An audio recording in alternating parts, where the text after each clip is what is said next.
Farm power की बात करेंगे। फार्म पावर, देखो भाई, सबसे पहले तो समझो फार्म पावर क्या है। बड़ा सिंपल सा है, नाम से ही समझ में आ रहा है। पावर का मतलब होता है शक्ति और फार्म का मतलब होता है खेत। खेती में प्रयोग की जाने वाली शक्ति, खेती के दौरान जिस पावर का हम प्रयोग करते हैं उसी को फार्म पावर कहते हैं। आप कल्पना करो कि फार्म पावर के बिना क्या आप खेती कर सकते हो? क्या फार्मिंग कर सकते हो? खेती करने के लिए कम से कम हमें टिलेज ऑपरेशन तो करना पड़ेगा। टिलेज तो हमें करना ही पड़ेगा। कम से कम एक बार मिट्टी को तो पलटना ही पड़ेगा। मिट्टी को ना भी पलटो तो बीज बोने के लिए हमें थोड़ी सी मिट्टी तो पलटनी पड़ेगी, और वो थोड़ी सी मिट्टी भी काय से पलटोगे? उंगलियों से तो पलट नहीं सकते।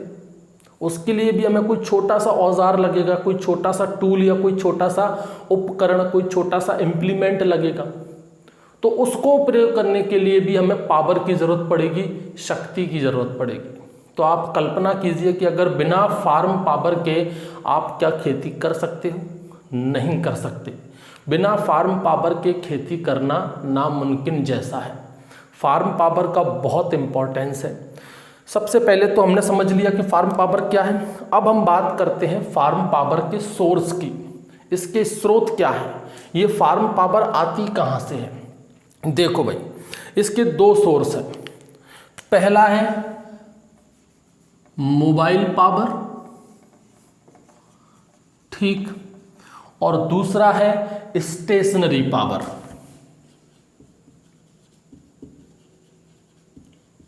स्टेशनरी पावर, अब ये भी नाम से समझ में आ रहा है।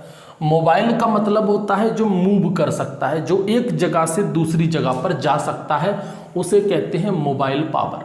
मतलब पावर प्रोड्यूस करने वाला वो स्रोत जो एक जगह से दूसरी जगह तक जा भी सकता हो, चल सकता हो, मूव कर सकता हो, और साथ ही साथ पावर भी प्रोड्यूस कर सकता हो, शक्ति भी प्रदान कर सकता हो।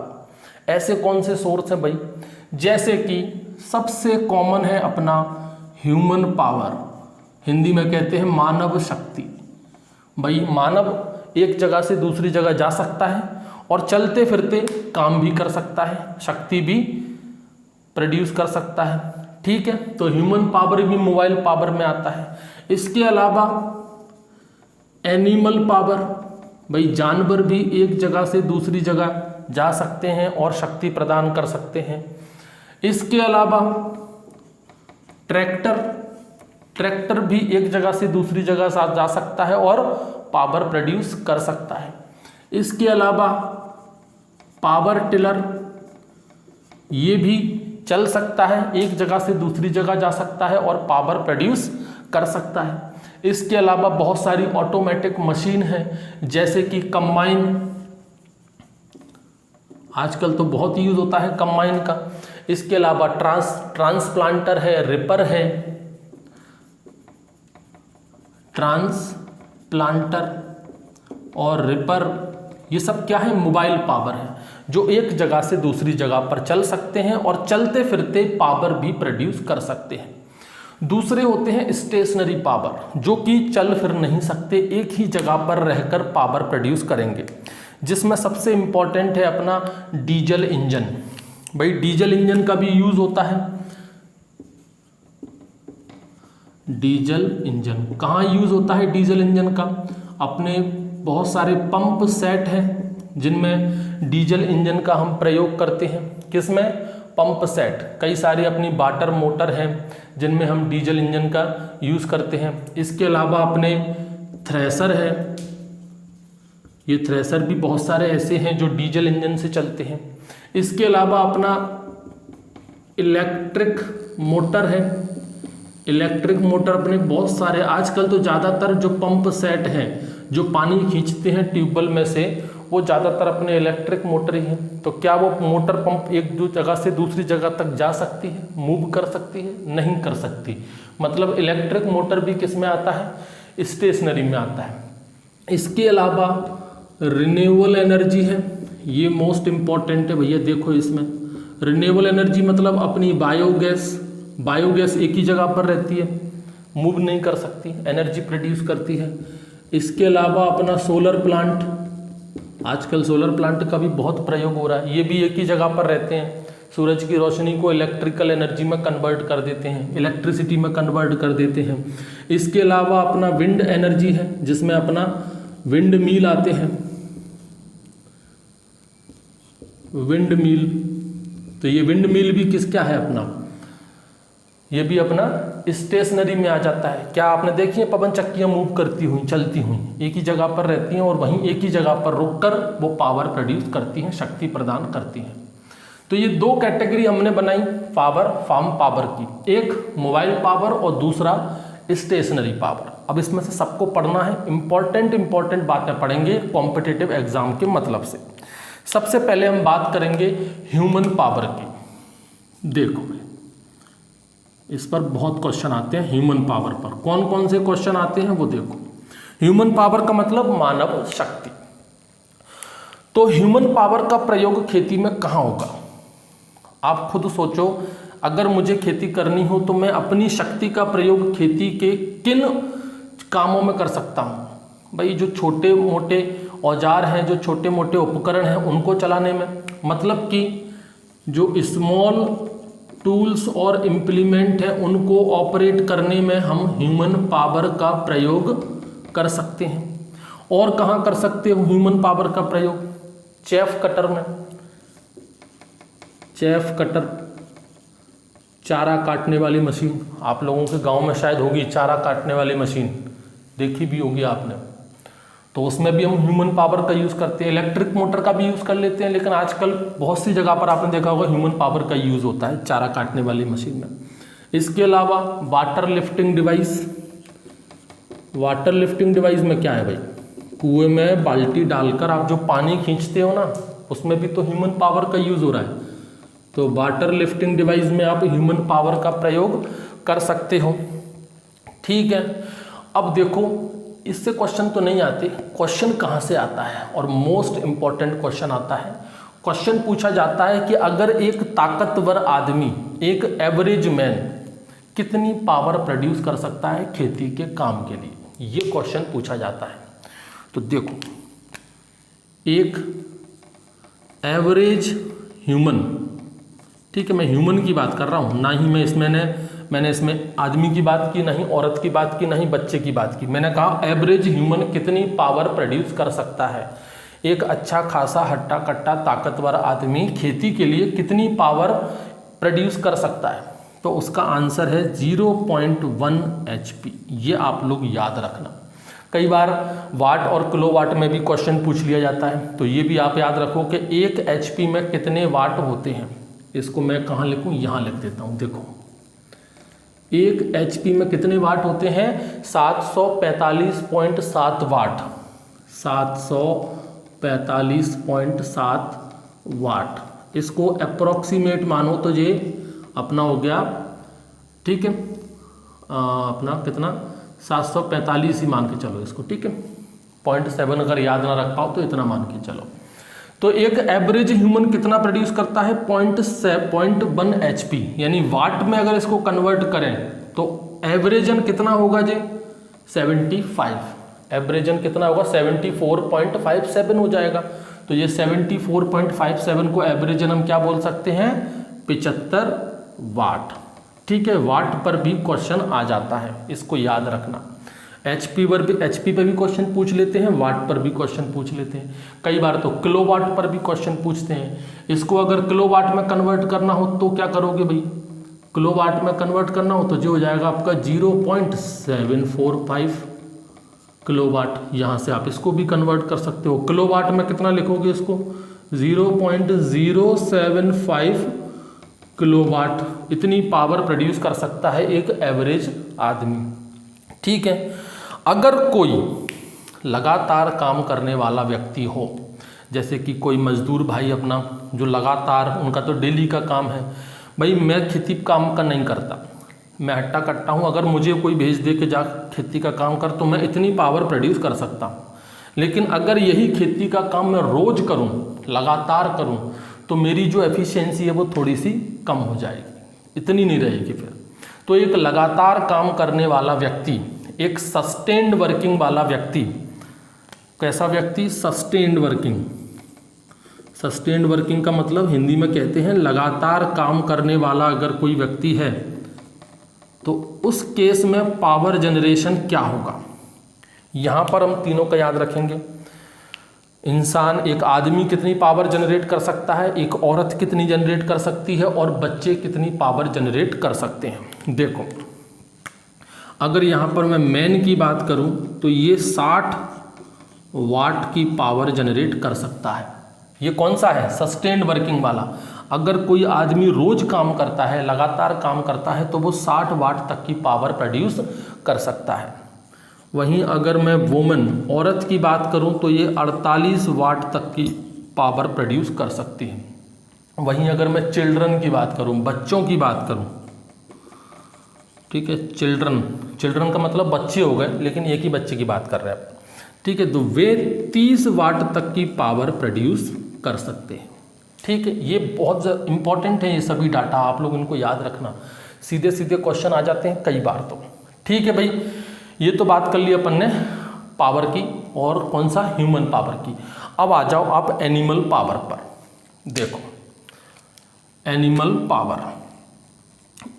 पावर भी मोस्ट इंपॉर्टेंट है, यहाँ से भी बहुत सारे क्वेश्चन आते हैं।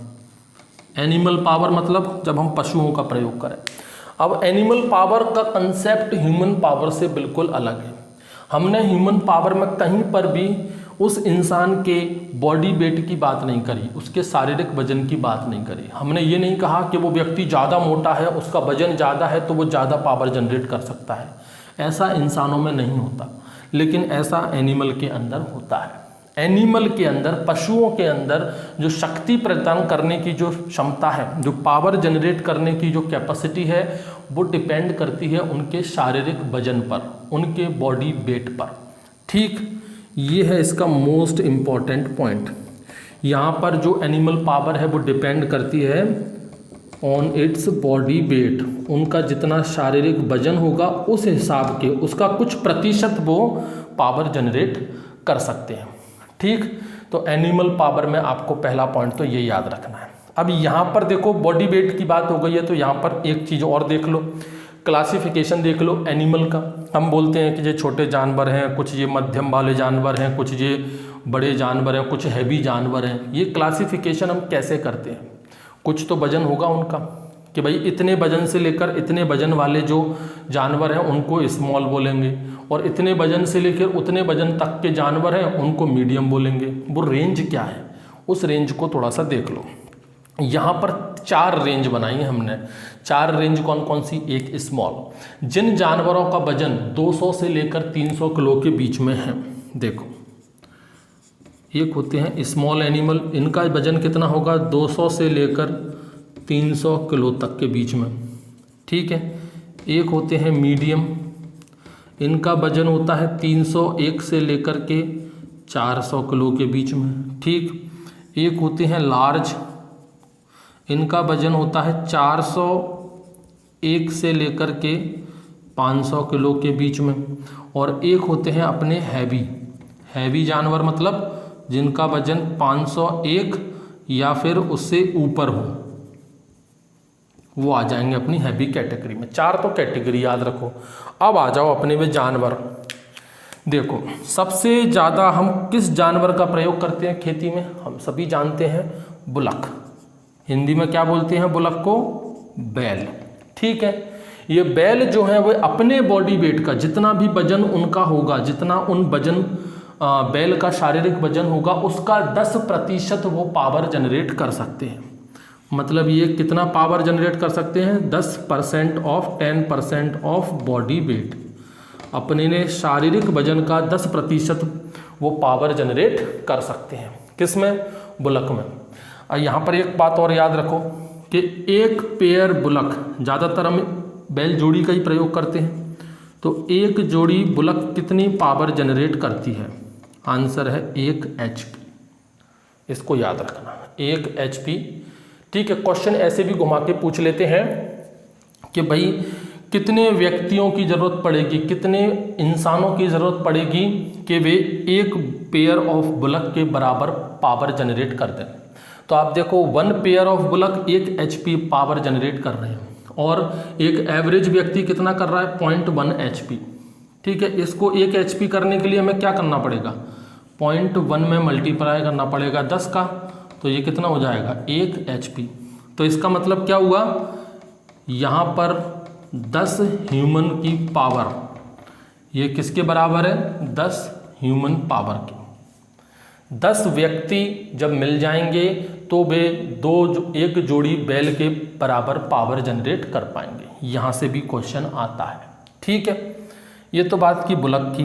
और देखो बफेलो की बात करो, भैंस, हालांकि भैंसों का हम ज़्यादा प्रयोग नहीं करते, फिर भी बफेलो कितनी पावर प्रोड्यूस कर सकते हैं अपने वजन का 12%, 12% ऑफ बॉडी वेट, अपने वजन का 12% ये पावर प्रोड्यूस कर सकते हैं। कौन, बफेलो। उसके बाद आपका आ जाओ कैमल, ऊंट। ये मैं कुछ इंपॉर्टेंट ही बता रहा हूँ जो किताबों में दिए हुए हैं और जिनके ऊपर क्वेश्चन आते हैं। जो ऊंट हैं, अपने रेगिस्तान का जहाज कहा जाता है इनको। तो जो ऊंट हैं वे अपने बॉडी वेट का 18% तक पावर जनरेट कर सकते हैं। 18% ऑफ बॉडी वेट, अपने बॉडी वेट का 18% तक पावर जनरेट कर सकते हैं। और सबसे ज़्यादा इम्पॉर्टेंट, लेकिन अपने किसी काम का नहीं है, और वो है डोंकी, गधा। गधा सबसे अधिक पावर प्रोड्यूस करता है, अपने बॉडी वेट का 32% पावर प्रोड्यूस करता है। कितना, 32% ऑफ बॉडी वेट, और ये मैक्सिमम पावर प्रोड्यूस करता है अपने बॉडी वेट का। लेकिन फिर भी हम गधे का प्रयोग अपने एग्रीकल्चर में नहीं करते। सबसे ज़्यादा प्रयोग किसका किया जाता है एग्रीकल्चर में, बुलक का। इसके कुछ कारण हैं भाई, गधे का करना चाहिए, सबसे अधिक पावर प्रोड्यूस करता है। गधे को हम और कामों में रेद लेते हैं, एग्रीकल्चर में इनका प्रयोग नहीं करते।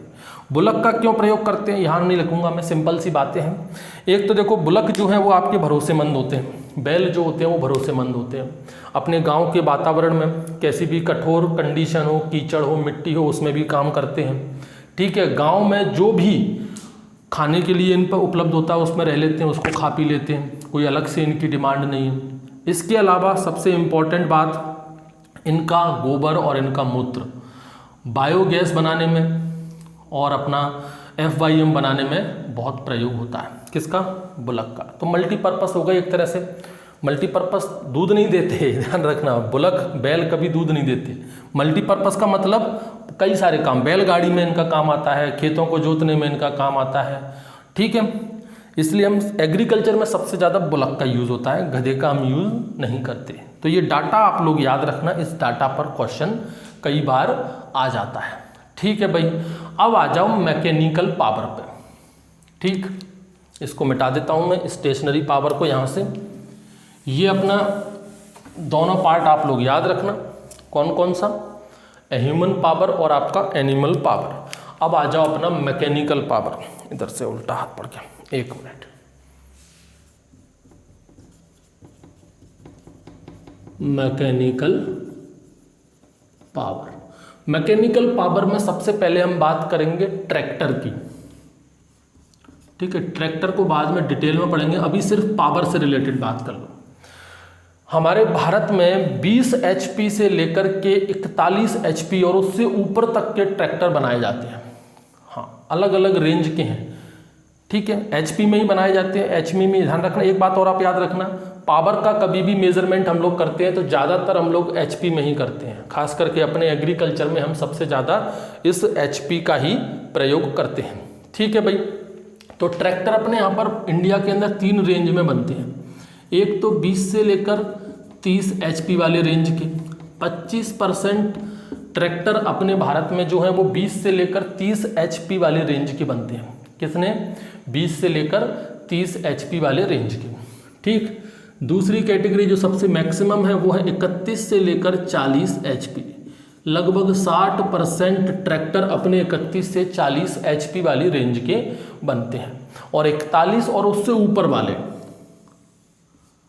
41 HP और उससे ऊपर वाले जो हैं वो लगभग अपने 16% तक या 15% मानो इनको, 15% तक भारत में इनका प्रोडक्शन होता है। 41 HP और उससे ऊपर वाले ये ज़्यादा हैवी हो गए। इंडिया में सबसे ज़्यादा खपत होती है ये वाले, और इसमें भी कौन सा अपना 35 HP वाले ट्रैक्टर बहुत ज़्यादा खपत होते हैं। देखो यहाँ पर एक बात और अभी सुन लो कि कितने हेक्टेयर एरिया में कितने पावर की ज़रूरत पड़ती है। औसतन हमें इतना हेक्टेयर एरिया में इतने पावर की ज़रूरत पड़ेगी। इसको आप देखो, 1 HP पावर कितने हेक्टेयर एरिया के लिए हम यूज़ कर सकते हैं, इस पर भी क्वेश्चन आता है। कितनी 1 HP पावर कितने हेक्टेयर एरिया के लिए सुटेबल है, पर्याप्त है? आंसर है 2 हेक्टेयर। वो भी कब? जब मोनोक्रॉपिंग हम कर रहे हो। मोनोक्रॉपिंग का मतलब जब साल में हम सिर्फ एक फसल ले रहे हो तो 1 HP पावर 2 हेक्टेयर के लिए पर्याप्त है। वहीं अगर हम मल्टीपल क्रॉपिंग कर रहे हो तो 1 HP में सिर्फ 1.5 हेक्टेयर ही काम कर पाएगा। ये किसके लिए है? मल्टीपल क्रॉपिंग के लिए।